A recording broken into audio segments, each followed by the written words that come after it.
minha gente, tudo bem? No vídeo de hoje eu quero falar com você sobre algumas ferramentas que você pode utilizar nos seus estudos e a diferença entre elas. Essas ferramentas são os resumos, os mapas mentais, mapas visuais. Vou ver se eu consigo falar um pouquinho de cada um para diferenciar e clarear mais aí na sua cabeça o que é que cada um significa e que para você poder decidir qual desses recursos se adequa mais ao seu jeito de estudar e qual você pode inserir na sua rotina de estudos, um ou mais deles, para te ajudar a ter um rendimento melhor, a ter um aprendizado e a memorização mais eficientes, tá bom? Então vamos começar pelo mais comum, que é o resumo. O resumo é uma forma de sintetizar o conteúdo, né? A gente sabe que quando a gente resume um assunto, é justamente para não ter que ler aquele assunto inteiro de novo, ou ouvir tudo aquilo que foi passado de novo, mas colocar ali em texto, em blocos de texto, as principais informações daquele conteúdo, que é aquilo que você vai usar depois para aplicar, para fazer sua prova, enfim. Então, no resumo, a gente pega as partes que a gente acha que são principais, que a gente não pode deixar de ler, que não pode deixar de estudar, e escreve, normalmente anota mesmo em texto, todo aquele conteúdo. Algumas pessoas fazem numa folha corrida ou então fazem blocos de conteúdo separado ali pelo tema, né, que estão dentro daquele assunto, para depois poder ler. Normalmente não se usa figuras, ou pelo menos não muito. Nos resumos é mais uma questão de texto mesmo.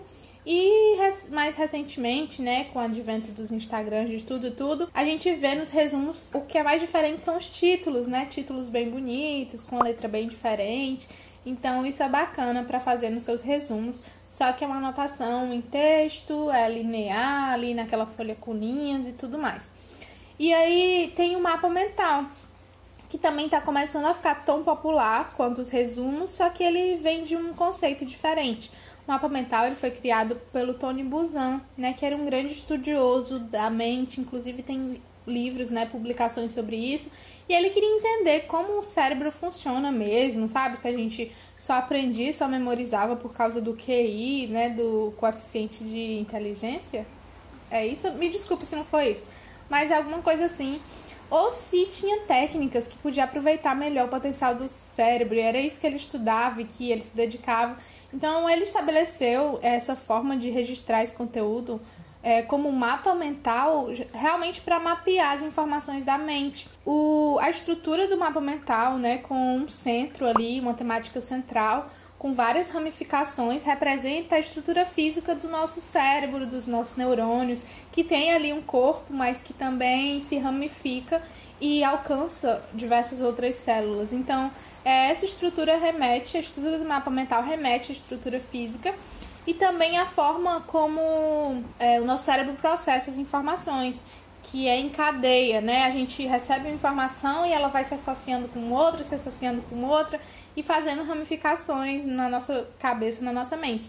A gente pode até ver isso quando a gente recebe uma informação e às vezes nós estamos pensando numa coisa totalmente diferente. A gente vai tentar mapear. Mas como foi que eu cheguei nesse pensamento? E aí você vê que aquilo que você recebeu te fez pensar em uma coisa, que levou a outra coisa, que levou a outra coisa. E quando você vê, você já está pensando uma coisa diferente, já está lá na ponta daquela ramificação.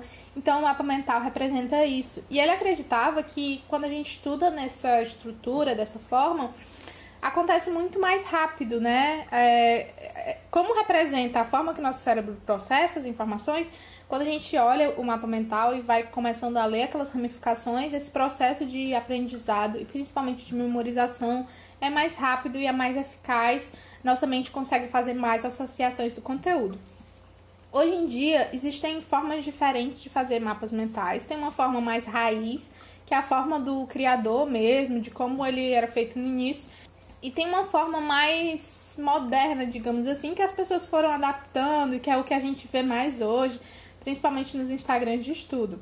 A diferença basicamente é que na forma raiz, na forma que foi inventada mesmo, tinha uma temática central e dessa temática saíam alguns braços, né? Cada braço é de uma cor diferente. Cada um desses braços tinha uma palavra, tem um tema em cada um desses braços. Para explicar melhor, por exemplo, se fosse um mapa mental de uma patologia, asma seria o tema central e cada um desses braços seria um aspecto daquela doença. Por exemplo, causa sintomas, tratamento, sabe? E a partir de cada um daqueles temas iam saindo ramificações com novas palavras ou conceitos, palavras-chave, mas não era texto, entendeu? Então esse é o mapa mental raiz, assim. E nesses braços também poderia ter uma figura que representasse para ajudar também na memorização. Os mapas mentais mais recentes, as pessoas foram adaptando e foram colocando mais texto neles, porque a forma textual é uma coisa que a gente tem muito costume, né? Na escola a gente é muito instigado a produzir conteúdo só em texto. Então as pessoas foram inserindo textos nesses bracinhos, nessas ramificações. E esse mapa mental mais moderno, não sei se tão eficiente quanto o do criador. Ele tem mais texto, ele é parecido com um resumo, só que com a estrutura do mapa mental. As pessoas colocam blocos de texto, inclusive no meu Instagram mesmo tem mapas mentais assim. E utilizam as setas saindo a partir daquele centro para representar aquela estrutura do mapa mental. E ao redor daquele tema central são feitos os bloquinhos de texto, com causa, por exemplo. E aí você coloca num bloco de texto com a causa, com os sintomas, e assim para qualquer conteúdo. Então, essa é uma variação, mas que pode ser utilizada também. Nesse mapa mental mais moderno, algumas pessoas utilizam desenhos, outras pessoas não. Eu particularmente utilizo por causa da próxima temática, que é o mapa visual. No mapa visual, a intenção também vai ser mapear as informações ali na sua mente, mas não naquela mesma estrutura que a gente estava falando antes. A estrutura do mapa visual é mais livre, assim, na folha. Normalmente é feita em folhas sem linhas, justamente para dar essa liberdade de registrar esse conteúdo de uma forma diferente e não usando só texto, essa é a coisa principal. Usando outros elementos visuais que vão enxergar ao seu interesse pelo conteúdo e principalmente a sua memorização. A gente usa figuras, alguns ícones, né, que a gente estabelece para as palavras. A gente usa setas para indicar o fluxo do conteúdo. E a questão principal vai ser que o mapa visual, ele traz para a gente uma hierarquia do conteúdo. Ele traz, através de usar esses elementos gráficos, ele traz para o nosso cérebro uma percepção diferente do que só o texto que a gente tem que ler daquela forma, linear e tal, que é tudo igual. O mapa visual é diferente, ele traz diversas sensações e o nosso cérebro ele consegue captar de uma forma muito mais otimizada isso. Deixa eu explicar melhor. No mapa visual a gente coloca as figuras, né, como eu falei. As palavras elas não são escritas sempre em linha reta, a gente pode escrever de uma forma diferente. Isso chama a atenção do nosso cérebro.